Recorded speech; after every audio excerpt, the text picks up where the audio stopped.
2007년 이후부터 잠잠했던 숨덕들을 다시 수면 위로 떠오르게 만든 기적의 애니메이션 엔젤비트. 안녕! 난 주간식 장애인 빗경! 이번 애니메이션은 역대 최고 입덕 작품이라 평가되고 있는 엔젤비트에 대해서 다뤄볼 거야.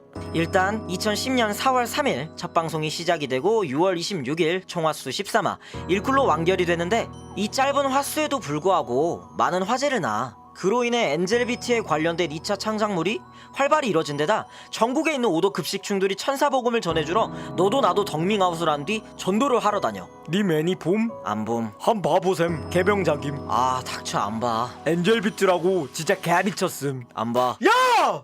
그냥 닥치고 봐! 결과는 역대급 대성황을 이루었어. 인생에 단 한 번도 애니메이션과 접점이 없는 녀석들조차도 자선해서 야, 나 애니 추천 좀 하는 발작을 일으키고, 평소에 안 보던 녀석까지 애니를 보기 시작하니까 나도 한번 봐야겠다, 거의 바이러스에 가까운 수준으로 전염이 되기 시작해.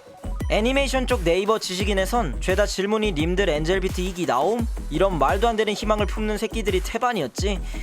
바랄 걸 바래야지. 근데 마냥 이렇게 말할 수도 없는 게, 엔젤비트 2기 나옴? 이 질문은 아직까지도 릴레이 댓글처럼 끊이지가 않고 현재 진행 중이라는 거야.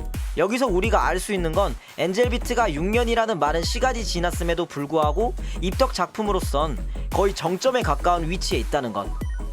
근데 그거 알아? 그때 당시 많은 팬들이 있었으면 그와 상반되는 안티가 있다는 거를. 하지만 이 안티들은 단순한 무차별 안티가 아닌 엔젤비트를 까는데 명백한 모순을 지적하고 밑바탕이 되는 논리를 장착한 뒤 공격을 하기 시작해. 일단 1쿨이라는 너무나도 적은 틀 안에서 규모를 생각 안하고 떡밥만 흘리다 완결시켜버린 위화감은 엔젤비트를 인상깊게 본 사람도 무의식 중에 느낄 순 있었을 거야. 예를 들면 토라도라라는 애니메이션을 다 보고 난 뒤에 심한 휴증을 느껴. 그리고 토라도라 비슷한 애니메이션을 검색한다라던가 토라도라 관련 팬픽이나 소설 등을 찾게 된다? 엔젤비트와 비슷한 패턴으로 토라도라 2기 나옴? 이런 질문도 되게 많이 나오는데, 둘의 질문의 뉘앙스는 같지만 가지고 있는 뜻은 천차만별이라고 생각해. 토라도라 같은 경우는 너무 재밌는데 끝나버렸네? 사귀고 난 후에 스토리를 보여줘! 라는 식으로 의미 부여를 할 수가 있는데, 엔젤비트 같은 경우는 너무 재밌는데 벌써 끝나버렸네? 이게 완결이라고? 허무하네. 즉 만족스럽지 못한 결말에 대한 표현을 함축하고 돌려 말하는 게 2기 안 나옴? 이거일지도 몰라. 더군다나 미국식 영화나 한국식 드라마, 영화에 익숙해진 사람들은 열린 결말에 대한 내성이 없기 때문에 멘탈이 부서지고 눈물샘이 고장난 사람들도 되게 많았어. 다시 이야기를 돌려보면 피파는 이게 끝이 아니야. 처음, 중간, 끝이라는 이야기의 3박자를 완전히 무시해버리니 스토리의 개연성은 완전히 피폐해져버릴 수밖에 없었어. 메인 스토리는 사후 세계가 누구에 의해 돌아가고 신을 결정하는 세계가 무엇인지, 엔젤 플레이어를 창조를 하는데 구체적인 방법이라던가 NPC가 사후 세계의 일반적인 설정이며 오토나시 및 생전의 기억을 가진 이레귤러한 존재들은 정말 오류인가. 정말 아무것도 안 알려주고 그대로 아디오스 해버렸어. 처음에는 팬들도 이거에 대해 어찌저찌 실드를 해보려고 했지만 명백한 구멍에 모두가 두 손 두 발 드는 분위기로 그러네, 1쿨보단 더 길었으면 하고 반박하는 것도 그만두기 시작해. 양파처럼 까이다 까여서 마지막 쉴더들이 망원을 시전하지?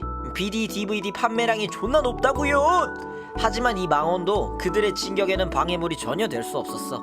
왜냐하면 옆집 기타리스트 2기는 2010년 총 판매량 1위를 기록했으니 엔젤비트보다 신명작임? 도리어 이 질문 오히려 무덤을 판 꼴이지. 판매량과 작품성은 반비례하지 않아. 2010년 중반기 정도 땐 10명 중 9명이 5표를 든다면 2010년 하반기 땐 5명이 5를 들고 나머지 5명이 X를 들었어. 논란은 점점 사그라들고 엔젤비트도 그 소란스러운 한 해와 동시에 사라지는 듯 했으나 2011년이 오고 2012년이 와도 놀랍게 그 울림은 사라지지 않고 끈질기게 버티고 있었지. 에이, 그래도 3년은 가겠어? 이 작품은 훗날 인문 애니계의 전설이 되고 이름 그대로 천사의 울림은 절대로 지워지질 않을 입덕계의 점이 돼버렸어. 엔젤비트는 인스턴트한 작품이라고도 생각해. 가볍고 쉽게 먹을 수 있음에도 그게 정말 맛있어. 아직까지도 크게 괴리감이 없는 그림체는 수년이 지난 지금도 접근성이 굉장히 높은 데다 겉과 속이 굉장히 화려하다는 것. 물론 본질은 엉망이지만. 근데 이 애니를 비판하는 사람들은 어디까지나 설정충, 스토리충들이라 떡밥이나 메인 스토리에 대한 내용을 디스했지 서브 스토리에 대한 비판은 굉장히 적었다는 점을 우리가 알아야 돼. 즉 하나의 흐름으로 움직이는 게 아니라 마치 애니로 미연시하듯이 한 캐릭 한 캐릭 에피소드 형식으로 공략한다라고 관점을 바꾸면 굉장히 명작처럼 느껴져. 아마 엔젤 비트를 긍정적으로 본 대다수의 사람들은 그 캐릭터 에피소드에 풀어나가는 과정에서 작품성을 느끼지 않았을까 싶어. 천재와 바보는 종이 한 장 차이라고 했던가? 그럼 명작과 망작도 종이 한 장 차이라고 해둘게. 그리고 이 애니메이션의 입덕이 가장 쉬웠던 이유 중 하나가 바로 음악이야. 사람들은 모두 음악을 좋아해. 설령 그 언어에 장벽이 있다 하더라도 소울로 느낄 수 있는 게 음악이거든. 음악을 좋아하지 않는다면 그 새낀 개새끼야. 미안해. 음악 관련 애니메이션도 아닌데 노래 퀄리티가 굉장히 높아. 엔젤 비트에 수록된 전 OST는 단 하나도 버릴 게 없어. 나쁘지 않다와 좋다가 아닌 최고다, 존나 최고다, 더 이상 치솟을 곳이 없을 정도로 평가를 후하게 받아. 심지어 작중 내에서의 연주 퀄리티는 내가 진짜 라이브를 보고 있는 듯한 노래의 임팩트 못지않을 정도의 혁명적인 연출이었지. 깨알 같지만 엔젤 비트도 음악에 관련된 애니메이션이다 보니 옆집 기타리스트의 도움을 주고받는 라이벌 비슷한 관계로 선의의 경쟁을 펼쳤었다는 거. 그 외에도 이 작품의 매력은 코미디물보다 더 코미디물 같은 개그 연출이라던가 약 14명 이상의 캐릭터가 겹치지 않고 자연스럽게 시너지를 냈다는 점. 마지막으로 이건 내 생각이지만 흔히 오타쿠를 싫어하는 이유 중 하나가 모해라는 오그리토그리 요소인데 그 요소를 유이는 머리부터 발끝까지 다 갖추고 있었어. 비오타쿠들한테는 높은 항마력이 필요하지 않을까 싶었는데 히나타가 모해선을 깔끔하게 커트해주니까 부담없이 볼 수 있었던 작품이었을까 싶어. 최고의 캐릭터 타치바나 카나데, 통칭 천사라고 불리는 이 소녀는 말이 필요한가?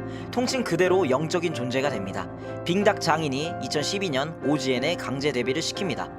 이 성우는 신이 됩니다. 전 하나자와 카나 빠돌이가 아닙니다. 여기까지 오느라 정말 수고 많으셨습니다.